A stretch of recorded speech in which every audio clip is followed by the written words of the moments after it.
Hey everyone, and welcome to today's Explainer. Today, we're diving straight into some incredible resources from the National Eye Institute and Prevent Blindness. We're going to focus on something that affects millions of people, yet honestly, it's still wildly misunderstood. I'm talking about low vision and vision rehabilitation. We're going to demystify what low vision actually means, and more importantly, we're going to unpack some truly amazing tools that help people live a full life right past the blur. But before we get into the science and all those solutions, I want you to just pause for a second. Imagine waking up tomorrow, you reach over for your glasses, put them on, and the world is still blurry. Just think about the sheer daily frustration of losing that crisp central sight you've literally always relied on.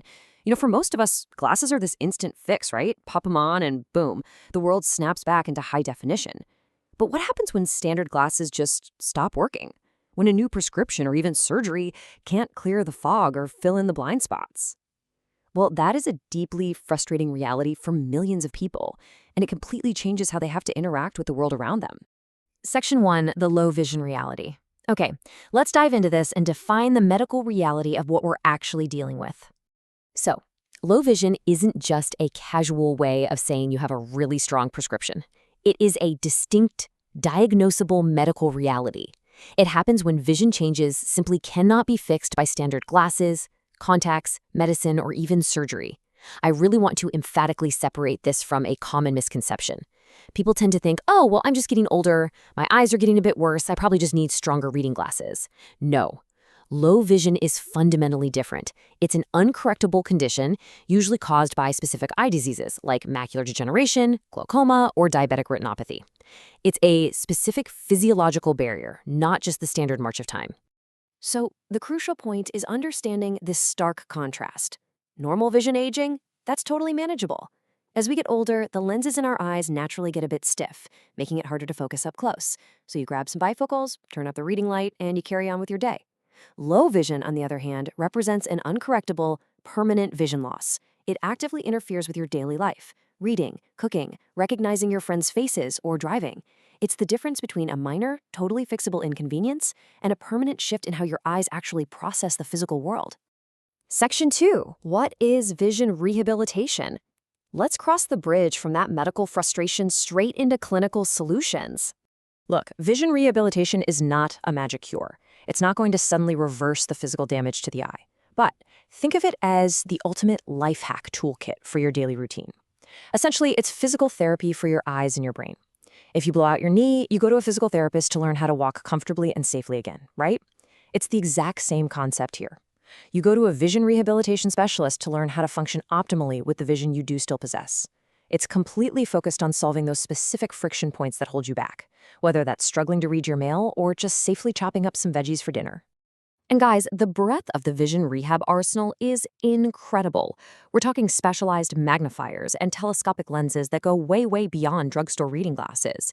You've got high-contrast adaptive lighting strategies that fundamentally transform how you see depth and detail in your own home. There are amazing daily living occupational tools, too. Talking clocks, large print checks, tactile bump dots for your oven dials. Oh, and let's not forget orientation and mobility training. These are specialized pros who teach you how to navigate out in public safely and confidently. So it's not just a doctor handing you a pamphlet. It's an entire team of professionals equipping you with a highly customized toolkit. Section 3, the eccentric viewing technique. Let's zoom in on one highly practical, actionable skill that you can actually use. Okay, did you know that because of the brain's incredible neuroplasticity, your peripheral vision can actually be trained to take over for your damaged central vision? No way, right? But it's true. The human body is just endlessly adaptable.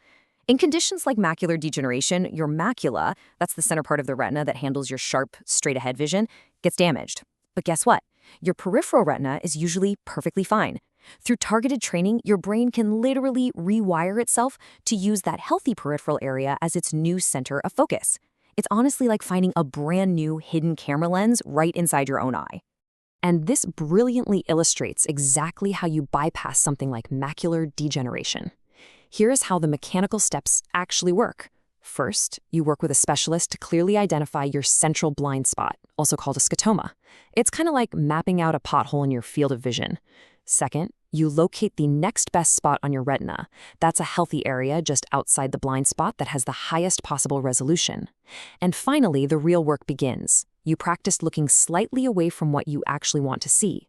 By consciously looking just to the left or just above your target, the image falls perfectly onto that healthy spot. It takes patience for sure, but it is incredibly effective. Prevent Blindness has this perfect way of conceptualizing it. They say eccentric viewing is like using the side door when the front door is blocked. You don't just stand there trying to force a broken front door open. That's physically impossible. Instead, you learn the layout of the house and you find an alternative, perfectly functioning entry point. It beautifully visualizes the invisible mechanics of the eye, taking this highly clinical technique and giving it a deeply relatable human voice. It's all about working smarter with the anatomy you still have. Section 4. Reclaiming your independence. Now, what's really interesting about this slide is how it shifts our focus right back to the broader takeaway and what the future looks like. A loss of perfect sight absolutely does not equal a loss of independence. Think about the journey we've taken in this explainer today. We started at that passive, often devastating frustration of getting a low vision diagnosis and moved right into an active, empowered state. We've seen that while the medical condition might be permanent, your inability to do the things you love is absolutely not. Whether it's through environmental adaptations, high-tech magnification, or entirely new ways of looking at the world like eccentric viewing, vision rehab puts the control firmly back in your hands. And this information matters because it proves that life doesn't just stop when your vision blurs. You just need a new set of tools to navigate it.